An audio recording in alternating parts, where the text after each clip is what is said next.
Okay, you let us know. Okay, I think we can.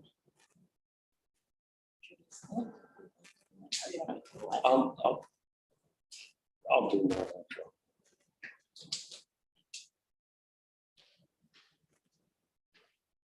I'm gonna start first. Yeah, 50%. Yeah. Just regular standard. Wait, That's it. what's happening? I just gotta make it fit the screen. Oh.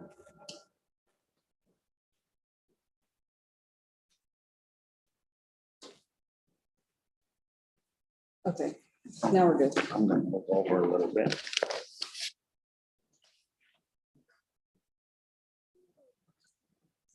Oh, yeah. Get a little better view there.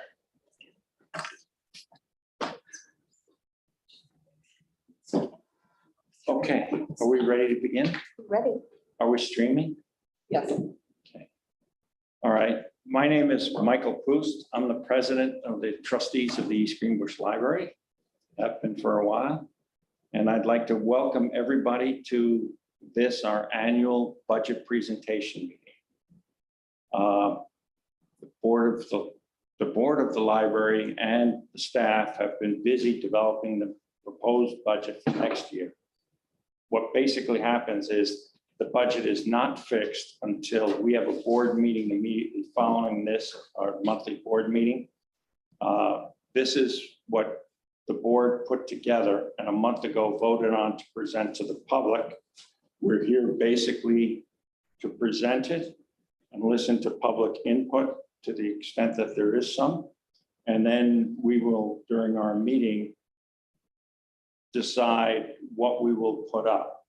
And in the past, at times, that has changed.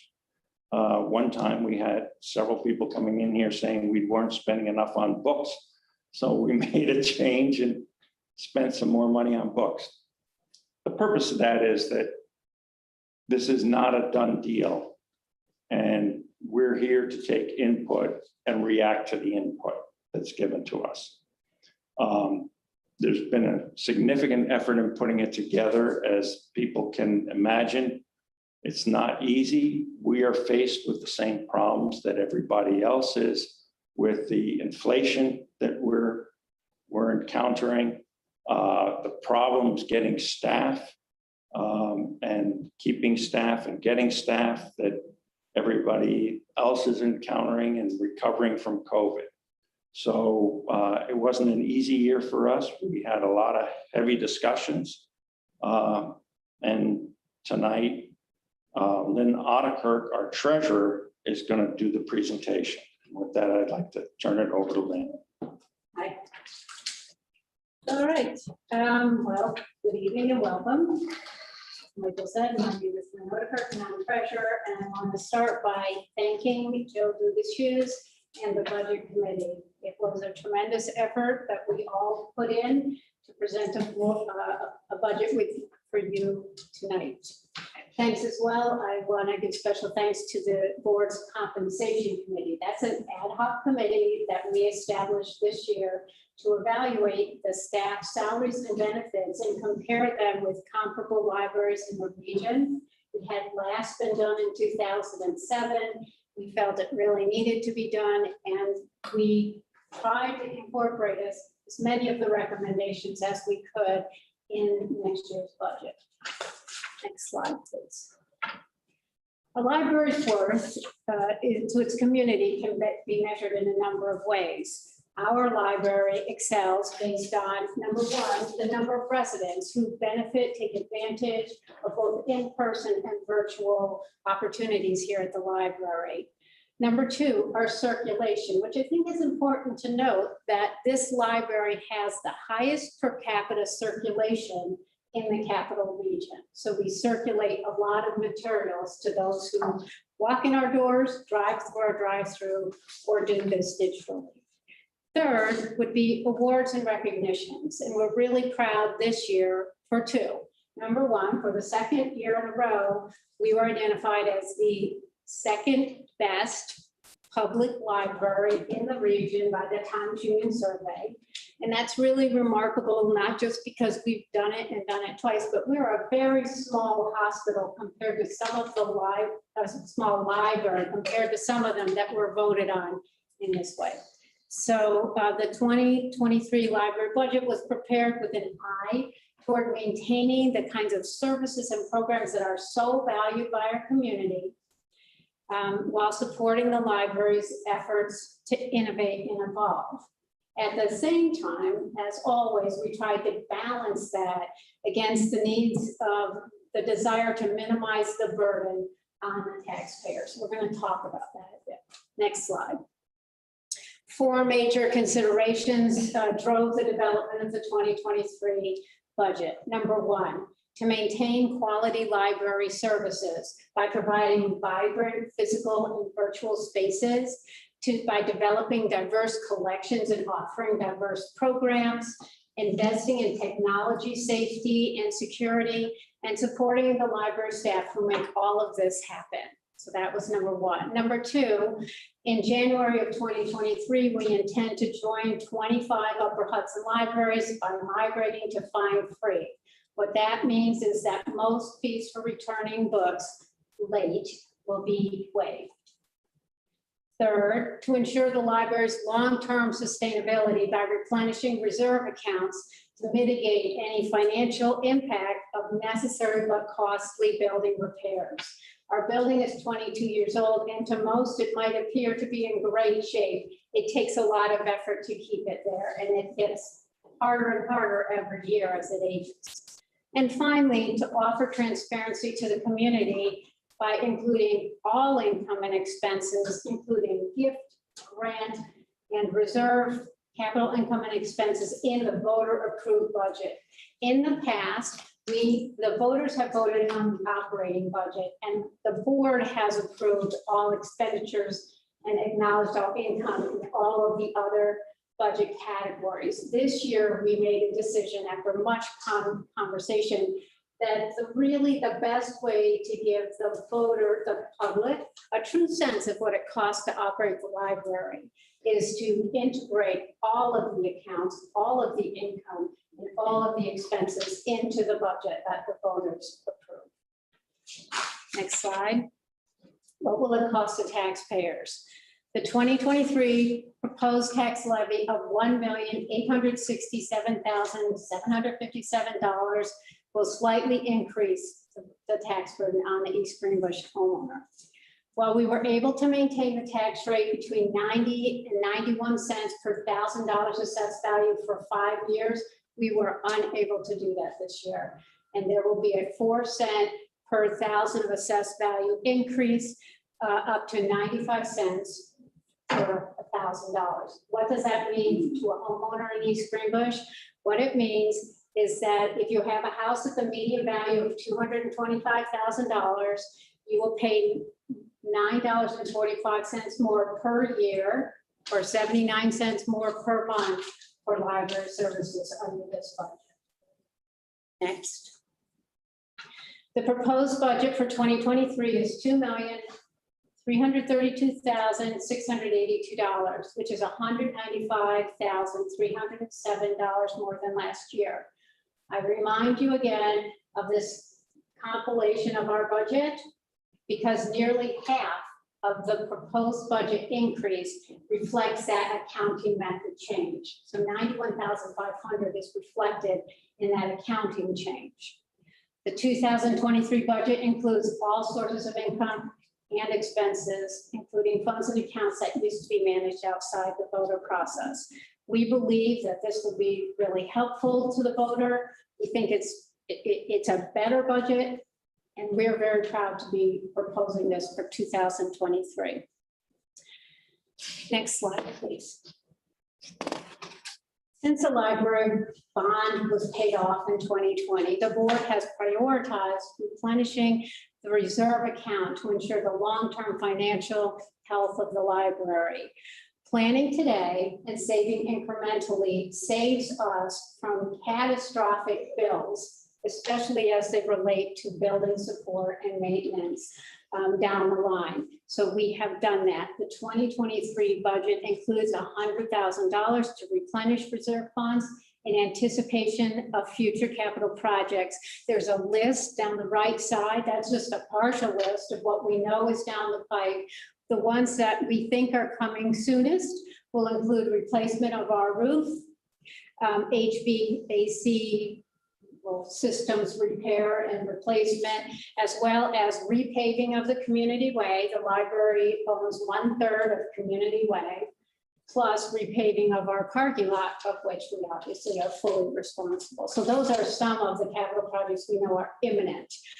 So that reserve is helping us prevent any huge ups and downs in our operating budget. Next. So I mentioned before that the 2023 budget includes $91,500 in donation, grant, and reserve income that before hadn't been part of this budget. So it always was there as income and obviously as expenses, but it wasn't in this budget. So that new accounting methodology is something to know. But in fact, more than 95% of the income in the library derives from the taxpayer. Either East Greenbush tax levy or our contract with the town of Skodak. With the elimination of fine income, which will cost us about $11,000 in income for next year, and continued low interest income, we anticipate that public funds will keep being a significant contributor to the library's budget. The 2023 budget includes a 6% tax hike for East Greenbush homeowners, which will, as I mentioned, include the tax burden by $9.45 per year for the homeowner in a median priced home in East Greenbush. We are proposing a contract with the town of Skodak, which increases their contribution at the same rate, 6%, as the East Greenbush town levy. Next. Under expenditures, total expenditures, obviously the same as our income, $2,332,692 for next year. Remembering that half of that is really this accounting change. Let me draw your attention to a few specific expenditure lines that are changing for next year. First, technology and communications. We've increased that to allow for technology security upgrades, which we think are critical to the continued operation of the library, as well as to fund an enhancement in fiber internet speed. Books, materials, and facility expenses were increased because of inflation. I mean, I don't have to tell all of you, everything is more expensive. Books, supplies, utility prices, our cost for contracts such as snow removal and lawn care have gone up drastically. So we've projected for those increases and included them in next year's budget. Our facilities budget line was also increased, just acknowledging the aging building and its needs. Professional service costs were increased because next year we have a few projects that we know will require outside consulting. They're one-year projects. One of them is that we are required to undertake a comprehensive strategic planning process, which we will be doing. We will be implementing QuickBooks Online and also migrating to an online HR program. So that's the reason that line increased. Finally, we've increased salaries and benefits. Due to wage inflation, we are offering staff a 3% cost of living increase next year. In addition, I already mentioned the compensation committee and their terrific work. As a result of that, we've made a few recommendations which will have clearly impacted the budget. One of them is that Les did this compensation study in 2007, and at that point, longevity steps were added for all positions that existed. Since then, several positions have been added and longevity steps weren't. So we have made the step that in 2023, all positions except the directors will have longevity steps at 3, 5, 8, 10, and 15 years. We think is a fairness. In addition, when we did our analysis, we found some positions, especially our part-time positions, were really underpaid. which was a recruitment and retention issue. So we made the decision to bring all positions to a 90% equity with comparable libraries. What that means is we aren't at 100% of the average, but we thought we'd at least try to get everybody to 90%. Finally, we have a couple of reclasses and we've added 1.5 support FTEs to this budget. So those are the changes we've made on the expenditure side. Next, I want to thank you. I know there's been a kind of a brief, but we want to give you a chance to ask questions, but thank you for your interest in the proposed budget. We think this will allow the library to continue to serve as a beacon in the community and also not unduly burden the taxpayers. We welcome your questions and comments and want to remind you that the election is on Tuesday, September 13th, 9 to 9 here at the library. All East Greenbush residents who are registered to vote are eligible to vote on that day. Any questions? Excuse me, Lynn, could you review more specifically some of the increases here, in technology facilities and professional services? I can give you specifics. Which one? Technology? Yeah, the increase there. In the technology, we circulate a lot of discs. One is a replacement cleaner to clean all the discs when they come back. Secondly, we have 2 technology security systems, one Azure Active and one Meraki. And those subscriptions, one of them is actually multi-year, the Meraki, and so that totals $11,000. We have several this year that we pay like every 3 years of the technology things, and they're hitting this year. And those 2 are $11,000. And finally, the fiber internet upgrade is about almost $8,000. But certainly very needed with the amount of use and demand in the library. But you have the increase here with you have the double asterisk. And it's, Okay, it's well, an let me- accounting issue, but I don't know if this is real expenditure last year versus real expenditure this year, or whether you're saying the accounting methodology is affecting that comparison. I don't know if these numbers are normalized. Are you saying that facilities, that's a $50,000 increase in expenses? So every year, and this is what makes this one year really tricky. Every year, all of our costs are supported by both our operating budget and our gifts and grants. So the last year numbers are just our operating budget. This year it also includes gifts and grant money. So it's private money and public money. So it's different this year only. That's why it's tricky, because if you look at last year's only shows what you approved as operating funds. So But that's because this is expenses. it's also on the expense line. Because we are allowed legally the board is allowed to have maintain separate funds. And so funds that were not taxpayer dollars, they were gifting grant funds or reserves, has to have board approval, but it does not have to have public approval. So what's in the expenditure line for last year's budget did not include funds that were not approved by the public. So we think that it is more accurate, even though it's a little bit less flexible for us, to include everything so that in the future, the taxpayers really see everything we're spending on the library, including private money. Yeah, I can see that.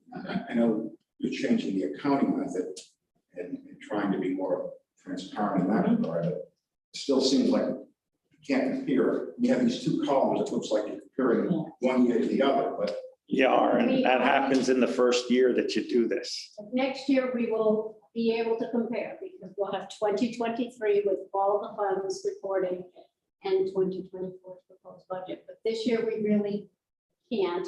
But what we can say is about 50% of the increase can be accounted for with this accounting change. I mean, right here, I've given you about $20,000 worth of projects, which are going to increase, those are the true increases in our technology line for these technology software, for this disk cleaner, and for the internet. Yes, those are the only, so Okay, then, so for facilities, it's at a $55,000 increase. So if you're saying 50% of that is due to the accounting methodology, that still sounds like that's a $25,000 to $30,000 increase. But what I can tell you right now is our utility bill has gone up $10,000 already. And our lawn care and snow removal contracts have nearly doubled this year. So much of this is driven by inflation.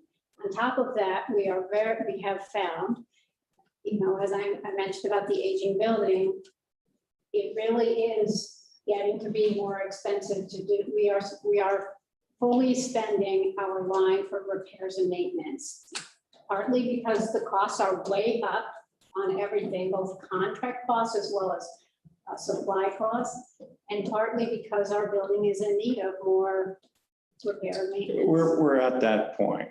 And I'll tell you, one item in the building that absolutely floors me is we received a letter from the town not long ago wanting the proof of our inspections of backflow preventers.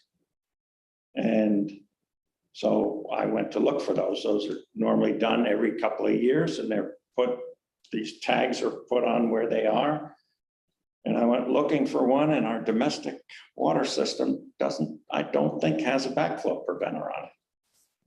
That's something that dates back to the construction of the building 20 years.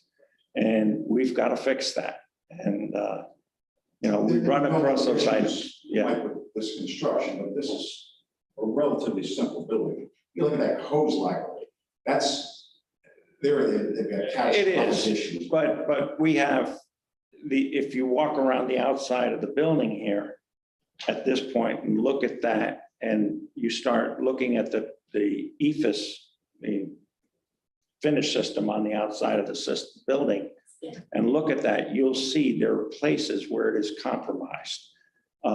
It's wearing in. There's foam insulation. It's a layer of foam with a stucco finish on the outside. After 20 years, it's due to not the complete replacement. We're looking to refurbish that. The foam insulation that's in there is beadboard insulation. I shouldn't get into this much detail, but it's beadboard insulation where when water gets in there, it expands and blows it apart. So there's work like that needs to be done. We've tried to stay up on it, but we're at the point now after 20 some odd years where the whole building needs a good going over. But these increases are far above the rate of inflation. Inflation's high, but this is a lot higher. Well, what you have to keep in mind is, I think you're looking at the 55,000. Yeah, some of that is really accounted for in the accounting change. and some of it is also depending on, we have a construction, so now our matching grant funds from our construction projects are also in here. They have never been in there in the past because they were just reserve funds. So one-time projects before were in. So when we have a $150,000 project, and we are responsible for at least 50, usually it's been a little bit less than that, actually. We've been looking at more than that. In the last grant cycle, we were able to get up to 70 some odd percent from the state, but usually it's 50%. But something in there sounded like you had an aversion to bonding. The libraries paid off and you've got these. Okay, Why not? I'll explain why not that. bond it? Okay, I'll explain that. The philosophy, which I'll take credit or blame, that I'm pushing is the East Greenbush residents for 20 some odd years paid close to $300,000 to pay this building off. To me, it would be nice, that's $300,000 that I look at almost as a lottery ticket, that we won. once that is paid off, because by the nature of what it was, we had to incorporate the paying off of this building as part of our operating budget back 20 some odd years ago. So my thought is, and to me, it's always better if we can to save up to do the repairs. I would love this library to maintain this building without having to do a bond referendum. Because borrowing money costs money. And if we could. The school district is in love with bonding. Yes, And but it's all in our town. I'm not. Here, once in a while, bonding, Well, especially if you're on a but- reasonable financial footing, isn't bad. But see, we had this $300,000. And rather than just absorb that into operating, we would prefer to keep that and continue to run this building. And it would be nice if we didn't have to bond. Okay, I hate to say it, it's the way I run my personal life. I'd rather save before I spend rather than spend and then have to pay it off at significantly increased cost. And that, right or wrong, and I'm not going to be here forever if the board at some future date might want to change that. If the study that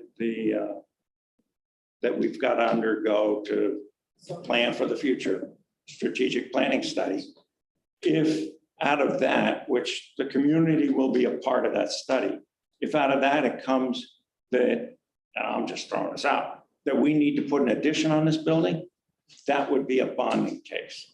But to try and maintain this building and without having to go to a bond is, I think, the way that I think we should try and go.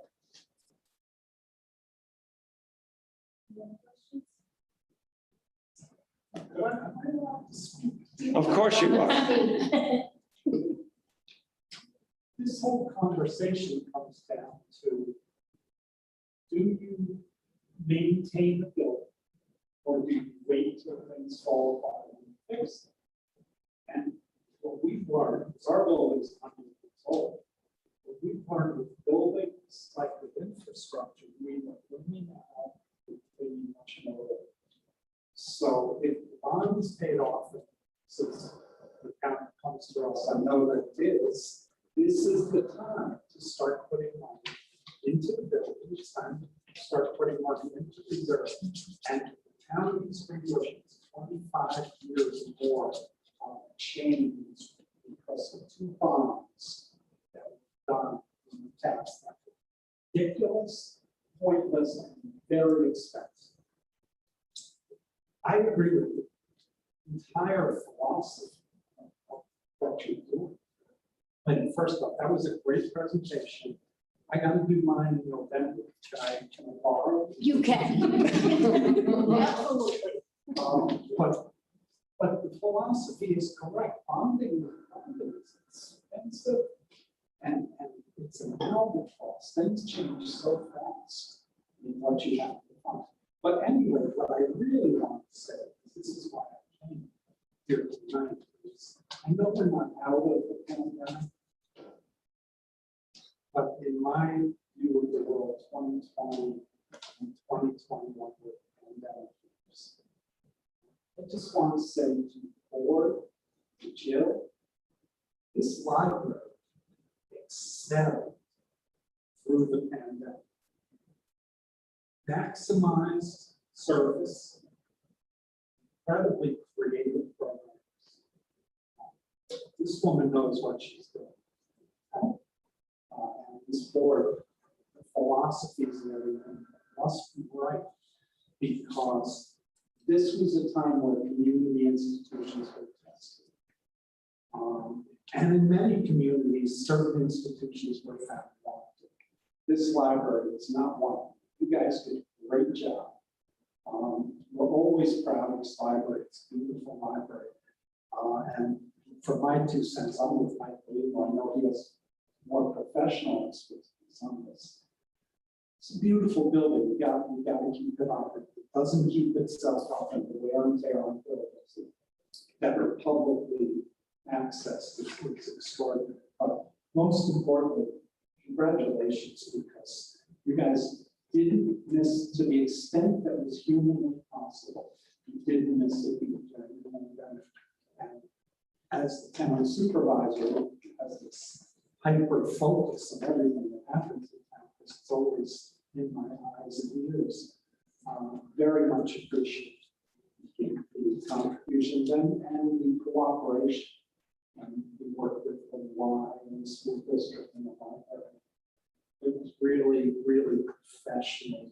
So you guys are great. So that's what I came to say. So, Well, thank you. Thank you. We appreciate it. And you have incredible staff. Yes. Has Skodak commented on this increase in the No. portion of the budget? It's interesting. Skodak has been AWOL. There's a new supervisor. We contacted him right in the beginning of the year to try and meet with him, try and talk to him, get him to come here, establish a relationship. And every time Jill has worked numerous times to try and contact him, we don't hear a word. So our normal process is once this today is done, and when the board votes today on the budget that we will present to the public, the final vote today, we will send them a letter saying, this is what's your part, and we'll see what they say. Typically, with, so the Skodak has a contract with three libraries, Castleton, Nassau, and East Green Mission, typically we meet together with Skodak In a public hearing. in a public hearing, except to present. You've done studies before gauging how much use by Skodak residents is made of this library. Has that increased? Has that been verified? The use has been fairly stable. Ranges But- between 15 to 17%, depending on the year. Yeah, It's always between 15 to 17% of our total usage. Each year it goes up and down a little.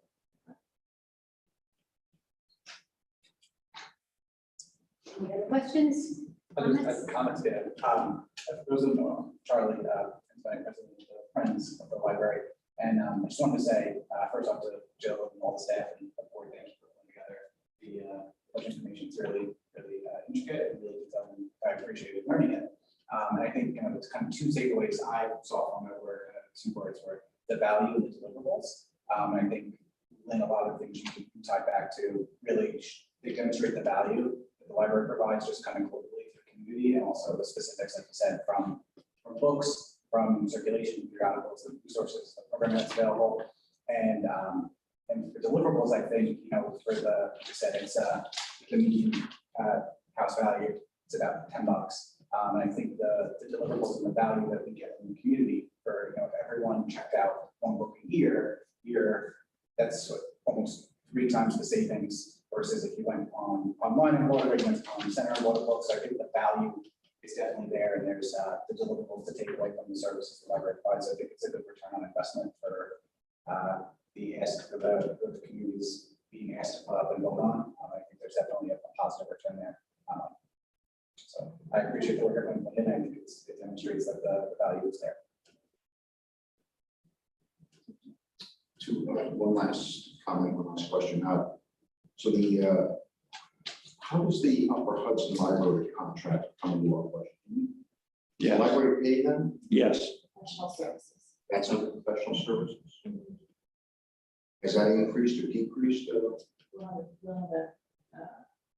have an increase next year. Right off the top of my head, I want to say around 5%. It's a valuable resource. Also, I should say, and I know who's handling some of the adult the program and presentations and stuff have been very good this year. Thank you. I can pass that on. One of the people is right here, Selena. And Selena helps to run the trivia. And a lot of the one-on-one tech help. We just brought back our local librarian service, and Selena and Carrie are doing one-on-one tech assistance. Right, well, thank you very much for coming. Thank you very much for bearing with our That's great. technical. Thank you. Thank you. Thank you. Thank you, Jack. Thanks, John. Good to see you guys. Good to see you. Oh, thank you.